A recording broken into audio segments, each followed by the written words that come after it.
Good morning, good evening, good day sa mga totoong at tunay na kaibigan.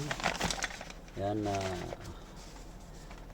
sa araw na ito ay mag-unboxing po tayo ng gamit, tools from Kinepix. Yan, Kinepix. Ay, nakapalo na din ako sa Kinepix. Hello, Kinepix. Yan, nagustuhan ko itong gamit ko sa trabaho ko. Ito yung kasing kumpanya namin kuripot. Hindi ka ipoprovide ng magandang gamit. Yan, bilang technician ay ikaw nang bahala mag-diskarte kasi yung mga gamit na provide nila hindi maganda. Yan po. Ayan. So, Kinepix. Ayan siya.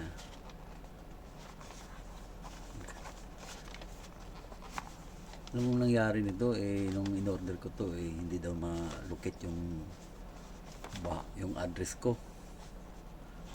Kaya nag-complain ako sa Amazon bakit hindi malukit. Ayan po siya. Actually may gamit ako dito. Rigid naman yun. Ito siya gawa ng Kinepix. Meron akong gamit, magandang mga gamit natin na mahilig ako sa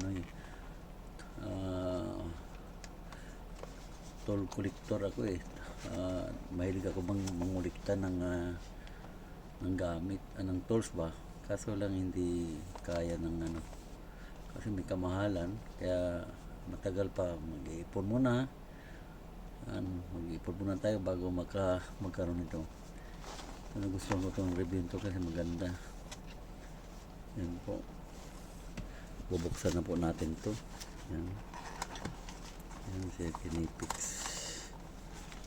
Yan. Pasensya na kayo sa background ha. Yan ang ko gamit sa kape ko. Yan Yan. Ayan. Ayan. Wow, ang ganda. Rigid na yung talagang tibay Ayan.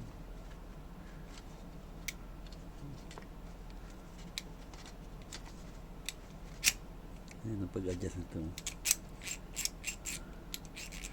Hindi katulad nung halimbawa walang gaito siya yung release niya na anytime pwedeng adjust mo. Yan, balik sa desired ng size ng mo. Yan tapos yan pag ikot niyan magalat na yan. Yung ganitong isang klase na ikutin mo pa yan hanggang sa makarating dyan. Ito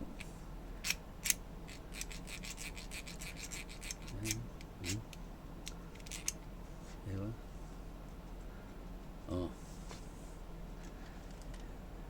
Kinepix. Ayan siya.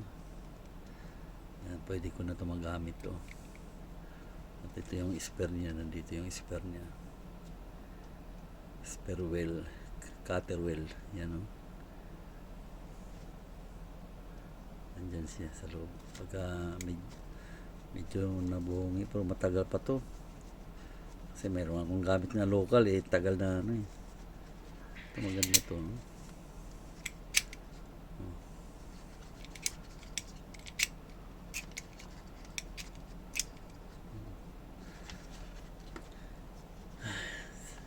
Yan, sana nagustuhan nyo ang pag-unboxing ito. Yan, shoutout Kinepix. Yan, Kinepix.